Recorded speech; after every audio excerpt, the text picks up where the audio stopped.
Welcome to EU Tweets of the Week. This week, Brexit talks are looking drab, MEPs love a kebab, and EU diversity needs a big rehab. This week, beleaguered British PM Theresa May is back in Brussels for the EU summit just hours after an embarrassing parliamentary defeat at home. Former MEP Andrew Duff doubts it will make much difference to her credibility. The EU have always known that 1, she's weak, 2, anyone else will be worse, and 3, emasculated Westminster will support the Article 50 treaty in any case. And after her, chief negotiator David Davis claimed the Phase 1 deal was not binding, Ed Marsh said Theresa May has quietly gone to the front desk with a credit card, while he's still arguing with the waiters about why he shouldn't pay for starters. European Parliament's lead Brexit mouthpiece, Guy Verhofstadt, said the UK government must restore trust after Davis's unacceptable remarks. Parliament amendments will now insist the agreement is translated into legal text ASAP. Tom Phillips claimed they've literally added an amendment telling Davis to shut up. Tim Ross added that Verhofstadt was putting the troll into control.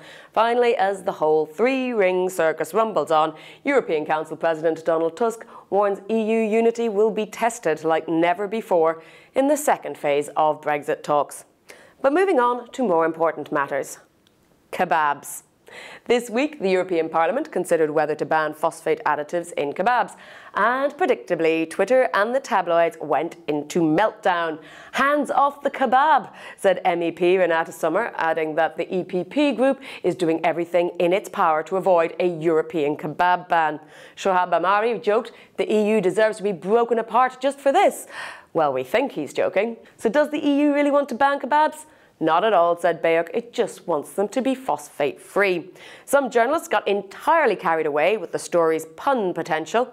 Looking at you, Harry Cooper. In the end, MEPs voted not to ban the controversial ingredient. After all, the Mail hailed it as a victory for kebabs, while the Telegraph reported that British kebabs survived socialist plot and narrowly avoid EU death sentence. Dear God. Finally, it's a Strasbourg week for MEPs, and as well as debating Brexit and tasty takeaway late-night food, the European Parliament's final plenary day of the year focused on human and social rights at home and around the world. MEPs said that EU countries must step up in the fight against sexual abuse of children. Anna Maria Corazza Bildt thanked members for their overwhelming support for her report. MEPs also called for the release of Vietnamese blogger Nguyen Van Huy and the reinstatement of Cambodian opposition lawmakers and the decriminalization of miscarriage and abortion in El Salvador, as well as urging Myanmar to stop persecuting Rohingya. Closer to home, some tackle the issue of diversity in EU institutions. I understand the Christian roots of Europe, but Manfred Weber shouldn't confuse Europe with Christendom.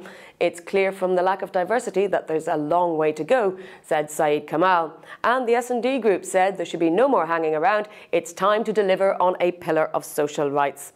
Finally, staying with that theme, representatives of Venezuela's democratic opposition and political prisoners received 2017's Sakharov Prize for Freedom of Thought. Heidi Hautala said it was a great symbol for human rights and a way to protect human rights defenders. This week, we are supported by Fefe. Check out their latest tweet celebrating the achievements of the European container glass industry over the last 40 years. And that's it for this week and indeed this year. I'll be back again in January, so enjoy the holidays.